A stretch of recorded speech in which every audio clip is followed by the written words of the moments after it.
Students, अब हम गति की तीनों इक्वेशंस पर बेस्ड न्यूमेरिकल को समझेंगे। तो बच्चों, क्वेश्चन है कि एक रेलगाड़ी विराम अवस्था से चलना प्रारंभ करती है और 5 मिनट में, समय दिया हुआ है 5 मिनट, 72 किलोमीटर पर आवर का वेग प्राप्त कर लेती है। अंतिम वेग दिया हुआ है 72 किलोमीटर पर आवर और प्रारंभिक वेग 0, क्योंकि लिखा है विराम अवस्था से चलना प्रारंभ करती है। परिकलन करना है, मतलब ज्ञात करना है त्वरण और दूरी, रेलगाड़ी द्वारा तय की गई दूरी। तो फर्स्ट नंबर पर हम निकालेंगे वस्तु में उत्पन्न त्वरण। यहाँ पर देखो, क्योंकि रेलगाड़ी ने विराम अवस्था से चलना शुरू किया तो u हुआ 0, प्रारंभिक वेग, ठीक है।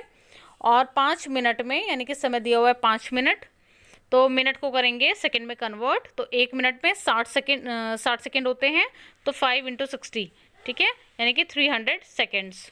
तो मिनट को हमने यहाँ पर कर लिया सेकंड्स में कन्वर्ट। इसके बाद इन्होंने बोला यहाँ पर कि 72 किलोमीटर पर आवर का वेग प्राप्त कर लेती है। यहाँ देखिए, यानी कि v है 72 किलोमीटर पर आवर। अब किलोमीटर पर आवर को कन्वर्ट करेंगे मीटर पर सेकंड में, तो 1 किलोमीटर में होते हैं 1000 मीटर, तो 1000 से हमने करी मल्टीप्लाई और अपॉन में है घंटा, इसको हमें सेकंड में कन्वर्ट करना है। तो 1 घंटे में 60 मिनट होते हैं और 1 मिनट में 60 सेकंड, तो 1 घंटे को सेकंड में कन्वर्ट करने के लिए 60 × 60, यानी कि 3600 से करना होगा डिवाइड।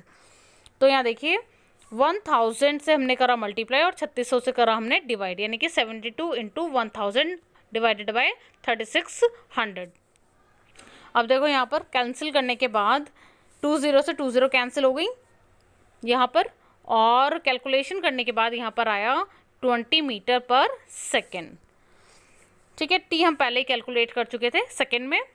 अब क्योंकि हमें यहाँ पर निकालना है त्वरण, तो अब हम देखेंगे गति की तीनों इक्वेशंस को देखकर ये पता लगा लेंगे कि कौन सी इक्वेशन को यहाँ पर यूज़ करेंगे त्वरण निकालने के लिए। अब हमारे पास u है 0, v है 72 किलोमीटर पर आवर और यानी कि 20 मीटर पर सेकेंड, और t है 5 मिनट यानी कि 300 सेकेंड।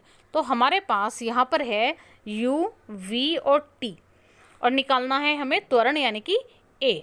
तो ऐसी कौन सी इक्वेशन है जिसमें u, v, t और a आता है, वो है गति की फर्स्ट इक्वेशन। तो यहाँ पर हम यूज़ करेंगे गति की first equation, v = u + at। यहाँ पर v की वैल्यू रखेंगे 20, जो हमने यहाँ पर कैलकुलेट करा था मीटर पर सेकेंड में। u है 0, a यहाँ पर देखो a हमें क्योंकि कैलकुलेट करना है, और t हो गया 300 सेकेंड, तो सब जगह उनकी वैल्यूज़ रख दी, v, u और t की, ठीक है, और a करना है फाइंड आउट। अब यहाँ देखिए 20 = 0 + 300a, यानी कि 20 = 300a। यहाँ से a की वैल्यू आई 20 और 300 या मल्टीप्लिकेशन में है, इधर आके डिवीजन में आ जाएगा, तो 20/300 कैंसिल करेंगे तो 1/15, और त्वरण का मात्रक आपको पता ही है मीटर पर सेकेंड स्क्वायर, तो a = आ गया 1/15 मीटर पर सेकेंड स्क्वायर। अब इस क्वेश्चन के सेकंड पार्ट में देखो, हमसे पूछा है कि रेलगाड़ी द्वारा तय की गई दूरी, यानी कि हमसे पूछा है एस फाइंड आउट करने के लिए पता लगाएंगे कि गति की कौन सी ऐसी इक्वेशन है, क्योंकि अब हमारे पास ए बी है, हमने अभी फर्स्ट पार्ट में इसका ए बी फाइंड आउट करा है, तो हमारे पास यू, वी, ए और टी चारों हैं और हमें एस निकालना है। तो पता करेंगे गति की ऐसी कौन सी इक्वेशन है जिसमें ये सब आता है, तो सेकेंड भी आती है और थर्ड भी है।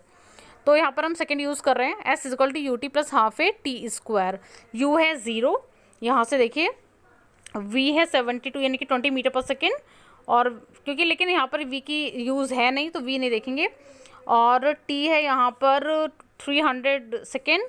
तो ये सारी वैल्यूज़ को हमने यहाँ पुट करा और सोल्व कर लेंगे। सोल्व करने के बाद यहाँ पर आ जाएगा s = 3000 मीटर, तो 1000 है तो उसको हम किलोमीटर में कन्वर्ट कर सकते हैं बहुत ईजीली, तो 3000 मीटर इट मीन्स 3 किलोमीटर।